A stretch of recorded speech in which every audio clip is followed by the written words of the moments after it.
Buenos días a todos. Yo les invito a que abran sus Biblias en la segunda carta de Pedro, en el capítulo 2, y yo voy a leer del versículo 1 hasta el versículo de número 11. Segunda Pedro, capítulo 2, versículos de 1 a 11.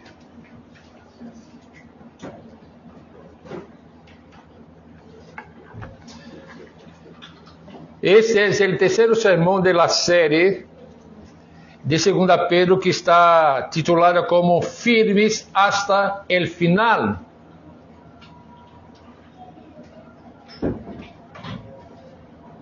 Yo voy a leer para ustedes este texto y pido que acompañen la lectura con reverencia a la palabra del Señor. Pero hubo también falsos profetas entre el pueblo, como habrá entre vosotros falsos maestros, que introducirán encubiertamente herejías destructoras y aún negarán al Señor que los rescató, atrayendo sobre sí mismo destrucción repentina. Y muchos seguirán sus disoluciones, por causa de los cuales el camino de la verdad será blasfemado, y por avaricia harán mercadería de vosotros con palabras fingidas. Sobre los tales, ya de largo tiempo, la condenación no se tarda, y su perdición no se duerme. Porque si Dios no perdonó a los ángeles que pecaron, sino que arrojándolos al infierno, los entregó a prisiones de oscuridad para ser reservada al juicio, y si no perdonó al mundo antiguo, sino que guardó a Noé, pregonero de justicia, con otras 7 personas, trayendo el diluvio sobre el mundo de los impíos, y si condenó por destrucción a las ciudades de Sodoma y Gomorra, reduciéndolas a ceniza y poniéndolas de ejemplo a los que habían de vivir impiamente, y libró al justo Lot, abrumado por la nefanda conducta de los malvados, porque este justo que moraba entre ellos afligía cada día su alma justa, viendo y oyendo los hechos inicuos de ellos. Sabe el Señor librar de tentación a los piadosos y reservar a los injustos para ser castigados en el día de juicio, y mayormente a aquellos que, siguiendo la carne, andam en concupiscencia y inmundicia, y desprecian el señorío. Atrevidos y contumaces no temen decir mal de las potestades superiores, mientras que los ángeles, que son mayores en fuerza y en potencia, no pronuncian juicio de maldición contra ellas delante del Señor. Vamos a orar. Padre Santo, estamos una vez más delante del Señor, reconociendo tu santidad, tu soberanía, tu poder, y reconociendo también nuestra necesidad y dependencia del Señor. Ayúdanos a compreender el texto que acabamos de leer y ayúdanos a aplicarlo a nuestra vida, de maneira que podamos reflejar a Cristo através de nossas palavras, ações e atitudes. Assim nós oramos em nome de Jesus. Amém. Hermanos, vivimos em uma época onde a verdade parece estar em constante disputa. Em nossas igrejas, em nossas comunidades, e incluso em nossos hogares. escuchamos vozes que questionam as verdades fundamentais de nossa fé. Alguns dizem que a Bíblia não é completamente confiável. Outros que Jesus não é o único caminho. E muitos que o pecado realmente não importa tanto. Hermanos, ¿les suena familiar essas coisas? Pedro, el apóstolo que conhecia bem as lutas da fé, escreveu essas palavras não para assustar-nos, sino para preparar-nos. Em nosso texto de hoje, 2 Pedro, capítulo 2, versículos de 1 ao 11, ele nos advierte sobre uma realidade inevitável. E qual é? Haverá falsos maestros que se infiltrarão em la igreja. Pero mais importante aún, Pedro nos assegura que Deus, em sua perfeita justiça e fidelidade, sabe exatamente como lidiar com eles e como proteger a seu povo. Hermanos, o resumo do sermão de hoje é este.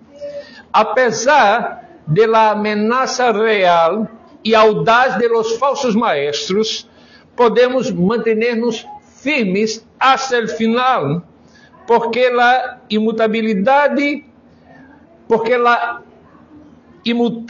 justiça de Deus assegura o juízo para os impíos e a preservação para os fieles. Eu vou repetir o resumo. Apesar de la amenaza real e audaz de los falsos maestros, podemos manter-nos firmes hasta el final, porque la imutável justiça de Deus assegura o juízo para os impíos e a preservação de los fieles. A partir do texto que leí, veremos 3 verdades fundamentais que nos ajudarão a manter-nos firmes hasta el final. Primeiro, exploraremos a natureza e a audácia de esses falsos maestros que ameaçam a igreja. Segundo, recordaremos como Deus ha demonstrado a lo largo da história que seu juízo é absolutamente certo e justo. E terceiro, nos consolaremos em la promessa de que o mesmo Deus que juzga a los impíos preserva fielmente a los justos. E ao final desse mensagem, hermanos, minha oração é que salgamos com uma confiança renovada em la fidelidade de nosso Deus e com a determinação de permanecer firmes em sua verdade. Assim que, para começar, examinemos a primeira verdade que Pedro nos ensina. E no ponto 1, eu quero tratar de mirar com vocês a ameaça de los falsos maestros e vamos considerar seu caráter e sua audácia. Nós vamos a ver os versículos 1, 2 e 3 e o versículo 10 e 11 também. Mira, Pedro começa sua advertência com uma comparação muito direta. Dice, pero hubo también falsos profetas entre el pueblo, como habrá entre vosotros falsos maestros.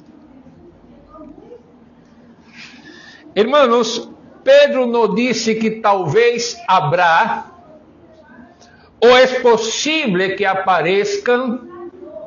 Ele disse categoricamente, habrá falsos maestros.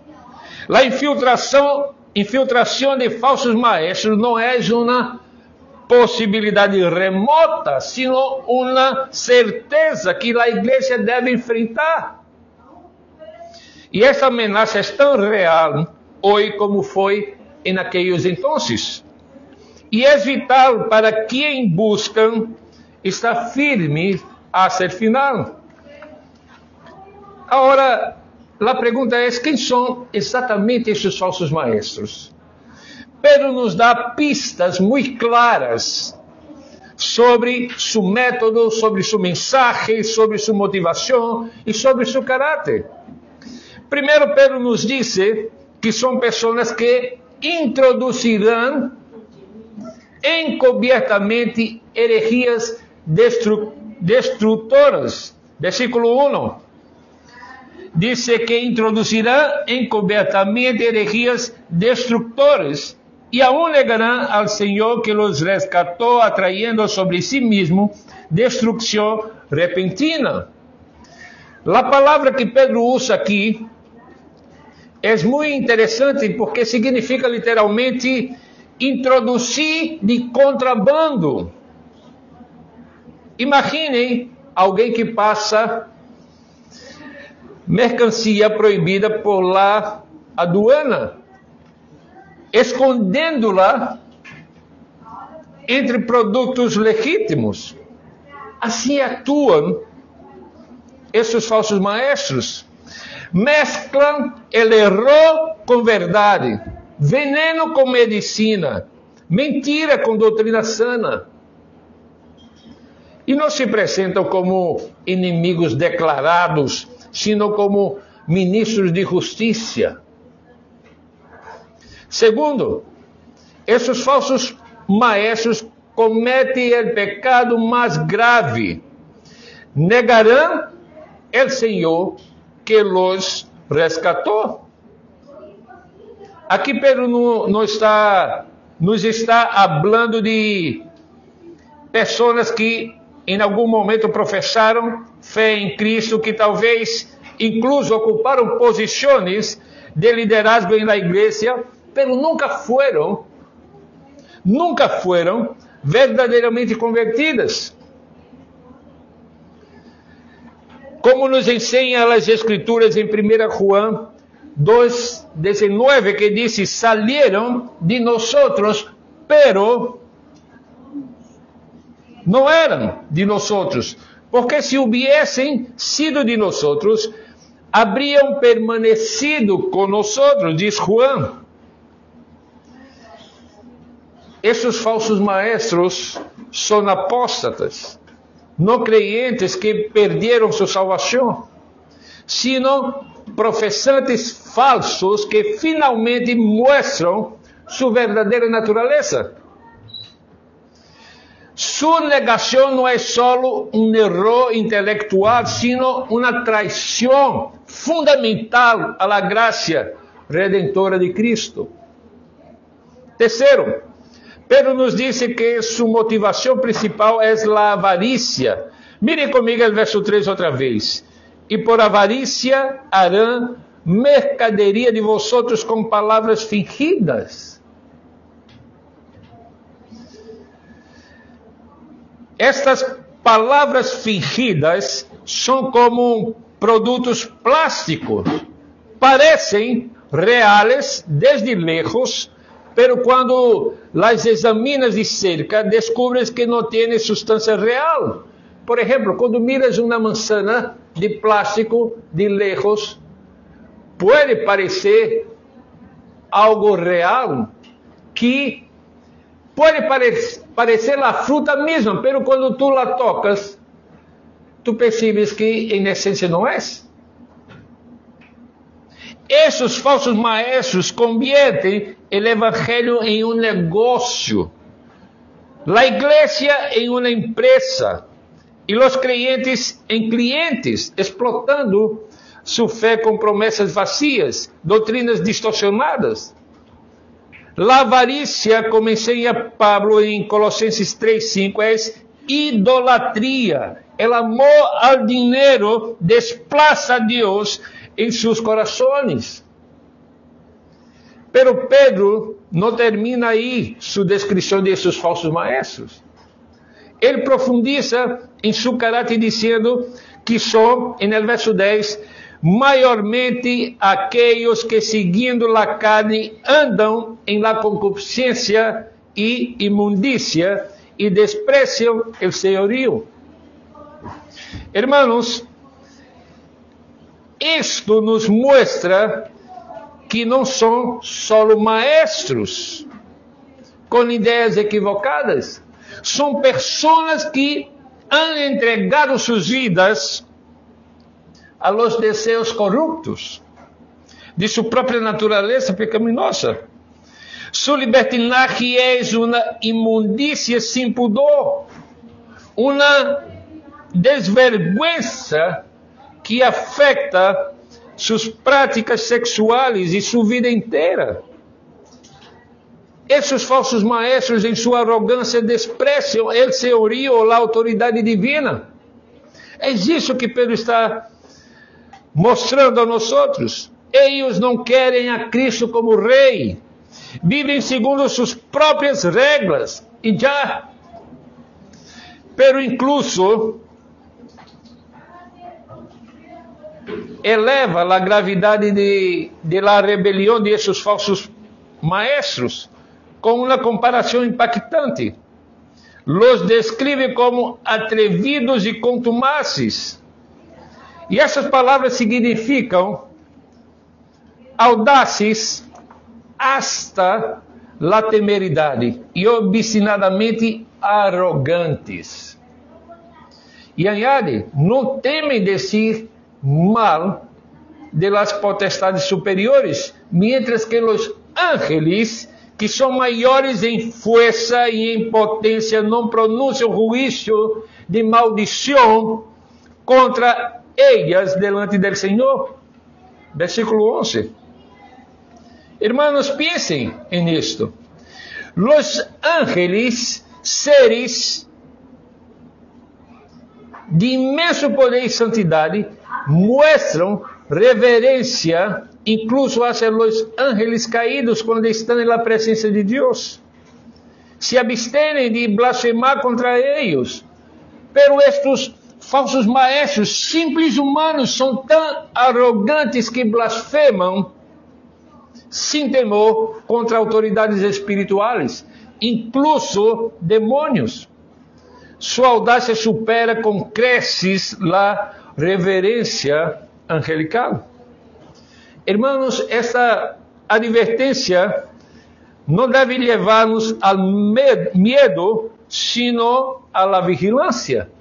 Mira que disse Jesus em Mateus, capítulo 7, 15 e 16. Guardaos de los falsos profetas, que vienen a vosotros com vestidos de ovejas, pero por dentro são lobos rapaces. Por sus frutos los conoceréis.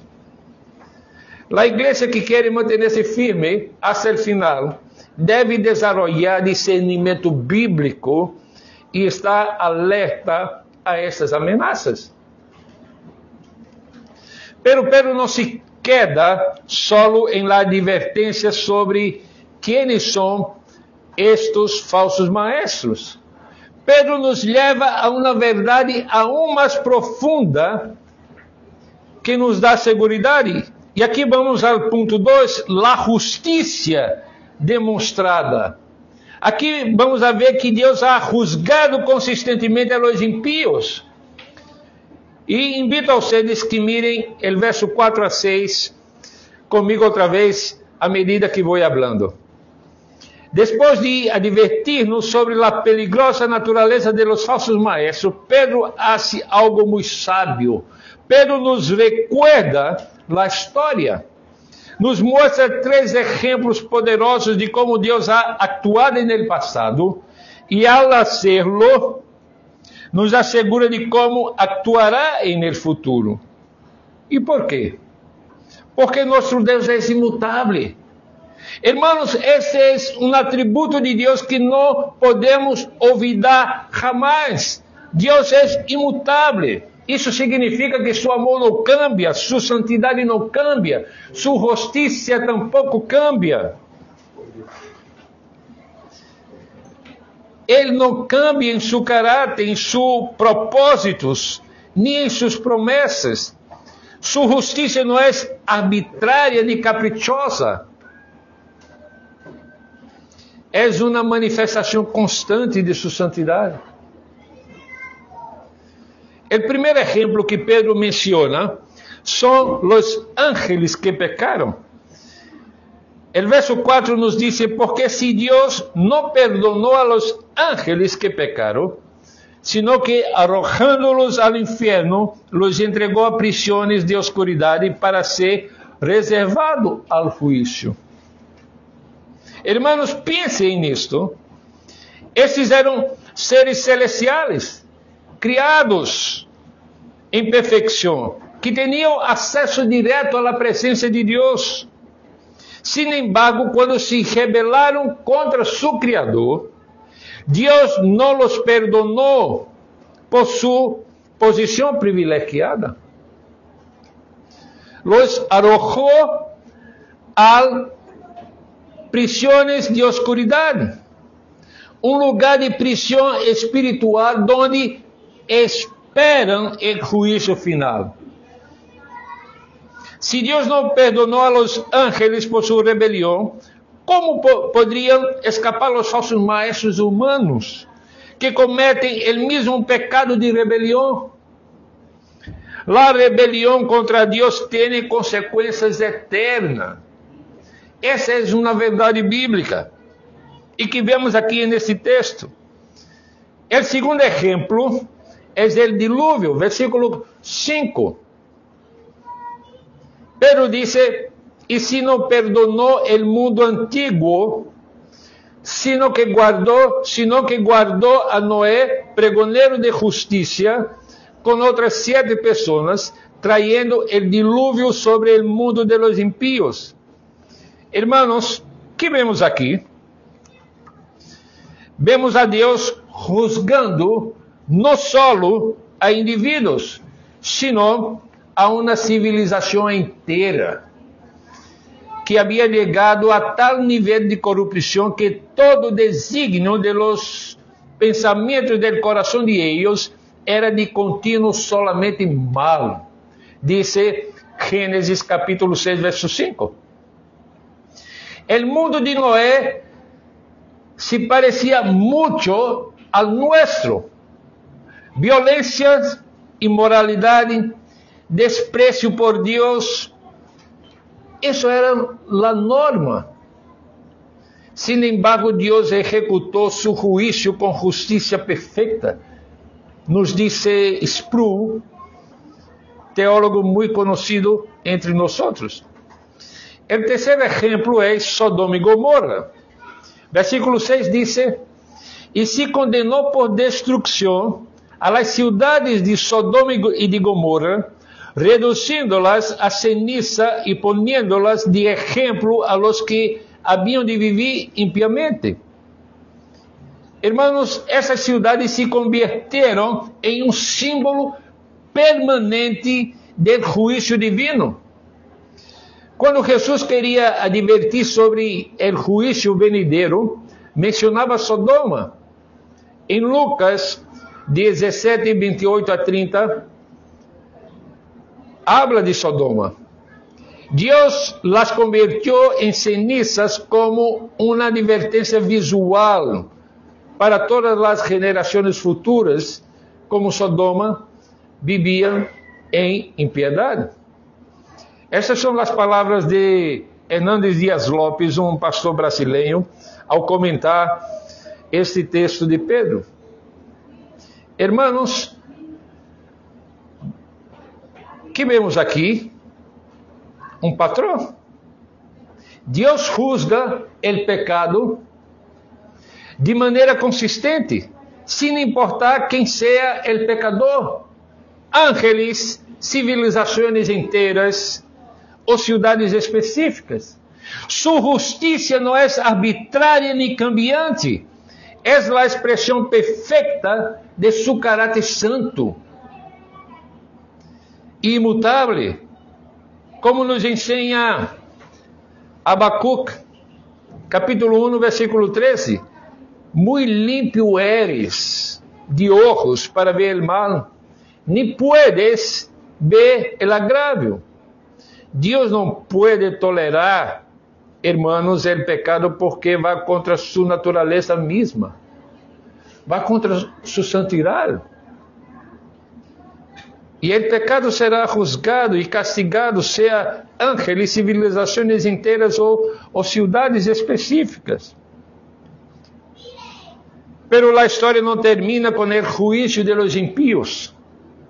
Pedro nos leva a uma verdade aún mais consoladora para aqueles que estão firmes. E aqui vamos ao ponto 3 do sermão, a fidelidade preservadora. Vamos mirar outra vez dos versos 7 hasta 9 e vamos ver que Deus protege a los justos em meio do juízo.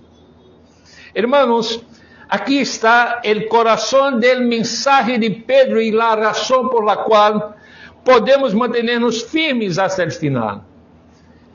Sabe, diz o verso 9, sabe o Senhor livrar de tentação a los piadosos e reserva a los injustos para ser castigados en el dia de juízo. Hermano, que promessa mais gloriosa! El mesmo Deus que executa juízo perfeito, também exerce preservação perfeita. Sua soberania abarca tanto o castigo como a proteção. É isso que vemos aqui na enseñança de Pedro. Miren como Pedro entrelaça o juízo com a preservação de seus exemplos históricos. En el caso del diluvio, mientras el mundo impío perecía, Dios guardó a Noé, pregonero de la justicia, con otras 7 personas. Versículo 5. Noé no era perfecto, hermanos. Después del diluvio cometeu errores graves, pero também tenía algo que lo distinguía. Predicava a justiça de Deus, tanto com suas palavras como com suas ações.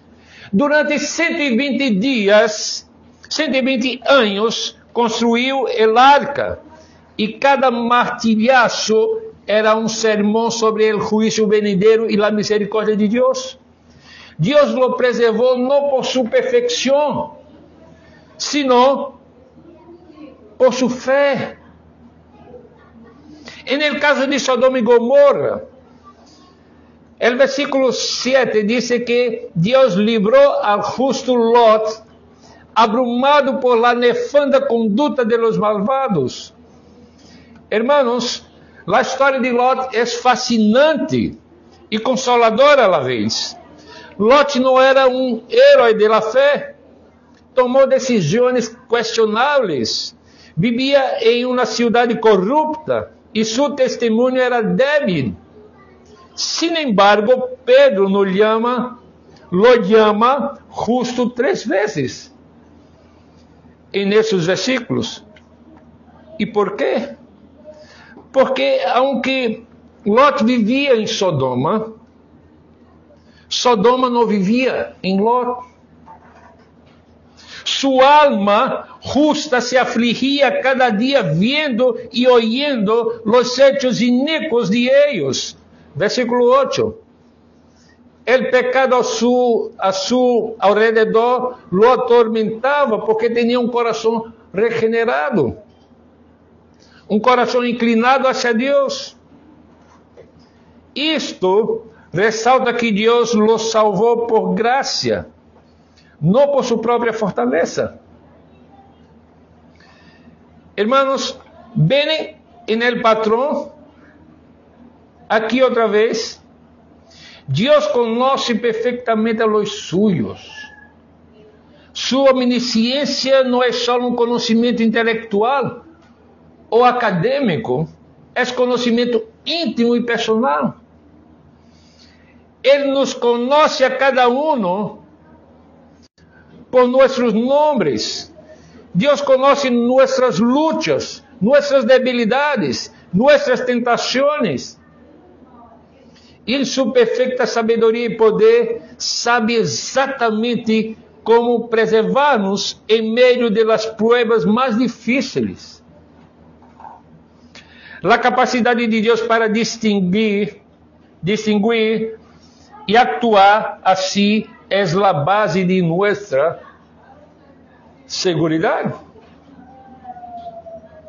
Essa verdade, irmãos, deve llenar-nos de profundo consuelo. Talvez nós outros nos sintamos como Ló, vivendo em um mundo que cada dia se volve mais hostil à fé cristiana. Talvez nos sintamos abrumados por la corrupção que vemos a nosso alrededor, por las falsas enseñanças que escuchamos, por la pressão de conformar-nos a los valores del mundo. Hermanos, tomem ânimo. El mismo Deus que preservou a Noé em meio del dilúvio e a Lot em meio del fuego, los preservará a nosotros. Como nos assegura o apóstolo Pablo em 1 Coríntios capítulo 10, verso 13, não os ha sobrevenido nenhuma tentação que não seja humana, pero fiel es Deus, que não os deixará ser tentado mais de lo que podeis resistir, sino que dará juntamente com a tentação a salida para que podáis suportar. E em Filipenses 1:6 leemos, estando persuadido de isto, que ele que começou em vosotros la buena obra, la perfeccionará hasta el dia de Jesucristo. Hermanos, as Escrituras nos recuerdam sempre que nossa perseverança não depende de nossa força, sino de la fidelidade de Deus. Não nos mantenemos firmes por nosso próprio poder, sino porque Ele nos mantém firmes. E esta é a doutrina bíblica de la perseverança de los santos. Los verdadeiros creyentes perseverarão hasta el final, não porque sejam fuertes, sino porque Deus é fiel e nos capacitará, nos guardará hasta el final. E isso nos leva a nossa conclusão. Hemos visto aqui, irmãos, 3 verdades poderosas em nosso texto de 2 Pedro capítulo 2, versículos de 1 a 11. Primeiro, que os falsos maestros são uma ameaça real, insidiosa e audaz, que negam a Cristo, explotam a los creyentes e despreciam toda a autoridade divina. Segundo, que Deus ha demonstrado a lo largo de la história que su juízo sobre o pecado é certo e inevitável, e que não se tardará ni dormirá. E terceiro, que o mesmo Deus que juzga a los impíos com justa ira, preserva fielmente a los justos com amor e poder inquebrantáveis. Essas verdades, irmãos, nos equipam para manter-nos firmes até o final. E quando enfrentamos falsas enseñanças, devemos recordar que Deus nos ha advertido e nos ha dado sua palavra para discernir a verdade do erro. Quando vemos que o mal parece triunfar ou que a impiedade se desborda, devemos recordar que Deus não ha cambiado, que sua justiça prevalecerá, que seu juízo é iminente. E quando nos sintamos débiles ou tentados a rendir-nos, devemos recordar que nossa seguridade não está em nós mesmos, sino em la fidelidade imutável de nosso Deus, que nos guarda por sua graça. Hermanos, o mensaje de Pedro não é de medo, sino de esperança. Não é de incertidumbre, sino de confiança absoluta no caráter de Deus. Hermanos, podemos enfrentar qualquer tormenta, qualquer oposição, qualquer falsa enseñança, porque sabemos que nosso Deus é fiel. Ele conhece a los suyos, Ele preserva os suyos, e Ele completará a obra, perfeccionará a obra que empezou hasta el dia de Cristo. Assim que saigamos de aqui com corações llenos de gratidão e determinação renovadas. Mantengamos-nos firmes em la verdade de sua palavra, vigilantes contra o erro e confiados em sua fidelidade. Porque, como disse Pablo, escrevendo aos Efésios, el que começou a boa obra em nós, la perfeccionará hasta el dia de Cristo.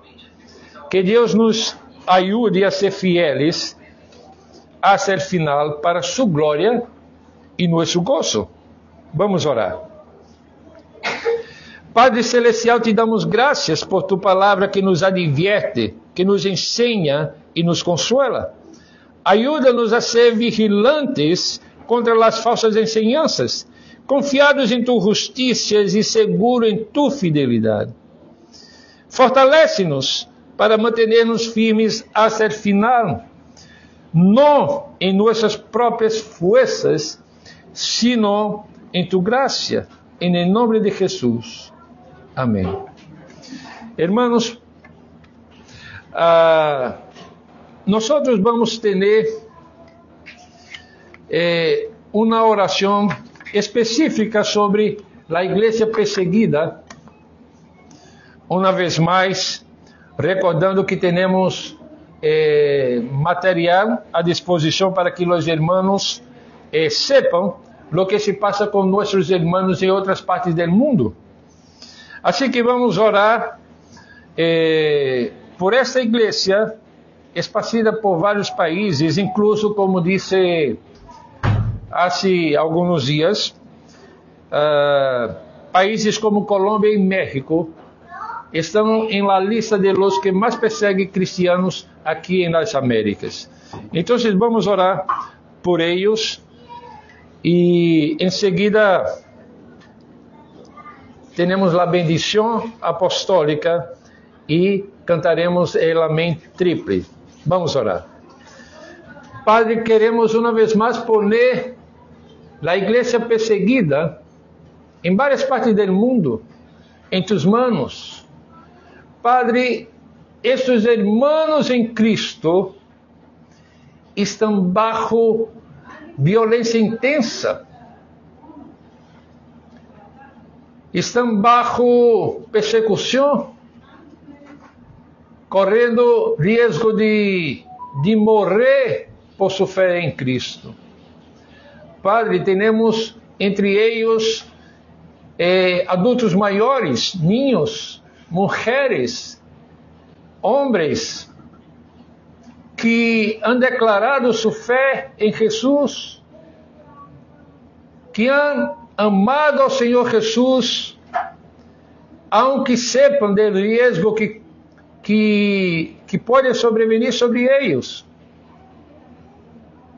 Podem ser encarcelados, podem perder suas possessões, seus bens materiais e hasta a própria vida. Pero siguen firmes hasta el final. Pedimos a Deus que o Senhor mesmo siga fortalecendo a fé de esses irmãos em meio do dolor e do sofrimento constante. Padre, nós não compreendemos perfeitamente o que eles han passado, porque não experimentamos nós mesmos, pero imaginamos e nos ponemos delante do Senhor a interceder por eles, porque imaginamos o grande dolor e sofrimento que passa a diário. Muitas vezes escutamos acerca de pastores sendo encarcelados, muertos, irmãos, diversos irmãos também. Pero uma das coisas que podemos fazer interceder por eles. E lo hacemos agora, como igreja, como corpo de Cristo aqui em Panamá Oeste.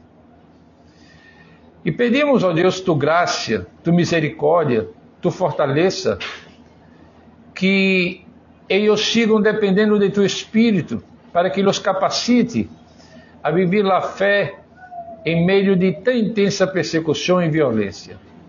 Assim nós oramos em nome de Jesus. Hermanos, pongamos-nos de pé para a bendição.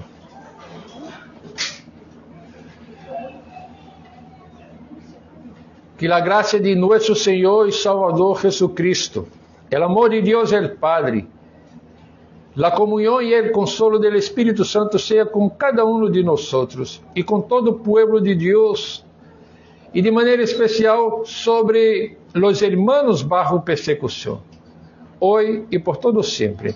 Amém. Vamos cantar el Amém triple para concluir o serviço de esta manhã. Amém. Amém. Amém.